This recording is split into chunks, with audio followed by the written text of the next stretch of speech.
Le livre, c'est l'histoire, pour terminer ce que je voulais dire tout à l'heure, d'une lente dégradation d'un pouvoir, du pouvoir du sélectionneur. Comment on passe de cette période où tout fonctionnait, où j'avais une vision claire de tout, parce que les événements allaient toujours dans le sens que j'avais programmé, à petit, pourquoi, tout d'un coup, ce que je prévoyais n'arrivait pas, ce que j'imaginais ne se passait pas comme ça, et le comportement des uns et des autres n'était plus tout à fait celui que j'espérais, que j'attendais, que mes choix n'étaient pas forcément à chaque fois avec les résultats ou la manière, ceux qu'il fallait. Et petit à petit, pourquoi on est arrivé là? C'est pour ça que je dis tout à l'heure, c'est des explications à cette dégradation qui nous a amené à un bus. Ça aurait pu être autre chose, ça aurait pu être n'importe quoi. Ça s'est concrétisé comme ça parce qu'il y a eu une lente dégradation du pouvoir du sélectionneur. J'ai vu le changement réel parce que cette génération de 98 jusqu'à 2006, ce qu'on appelle maintenant les anciens, qui un jour ont été des jeunes quand même, et qui ont pris la place aussi des autres, ont duré, sont restés longtemps, et qu'on a eu tout d'un coup, au lieu d'avoir un niveau de joueur petit à petit qui changeait, on a eu la nouvelle génération qui est arrivée.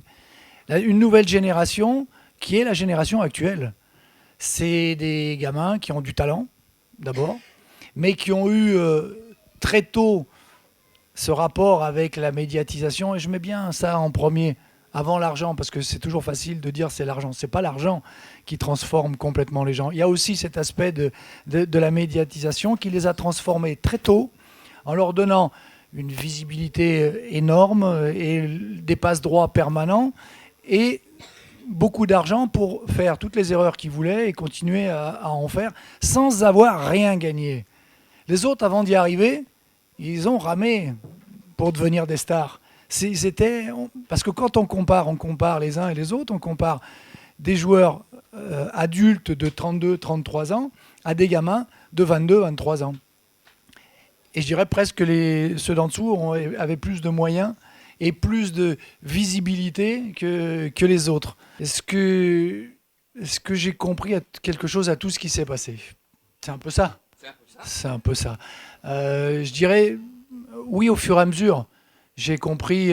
Quand on le vit parce qu'on pense que ce qui se passe, c'est ce qu'on doit faire, comment on doit le faire, et que c'est la meilleure chose qu'il y a à faire. Et on essaye de faire fonctionner une équipe. Quand ça s'est terminé et que j'ai commencé à relire mes notes, je me suis dit des fois, mais pourquoi j'ai pas relu mes notes? J'aurais dû les relire bien plus souvent et au fur et à mesure, parce que normalement, je sais pas, quand on fait des notes, ça devrait servir à ça. C'est une mémoire qui permet d'avancer. Moi, j'écrivais pas comme ça. J'écrivais comme je jetais quelque chose dans un coin en me disant ça y est, ça je m'en suis débarrassé, c'est posé. Et le lendemain, je rattaquais par autre chose, à nouveau la vie de l'équipe et les événements. Et je les reprenais de la même manière, finalement sans modifier ce que j'avais ressenti la veille ou l'avant-veille, en me disant, voilà, j'ai une idée directrice, il faut que je continue avec ça et que j'avance avec ça. Donc, ces notes, la deuxième fois, il n'y a pas eu...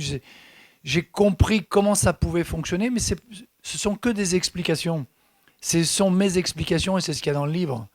Moi, j'essaye d'expliquer comment je l'ai vécu. Ça ne veut pas dire que je l'ai compris.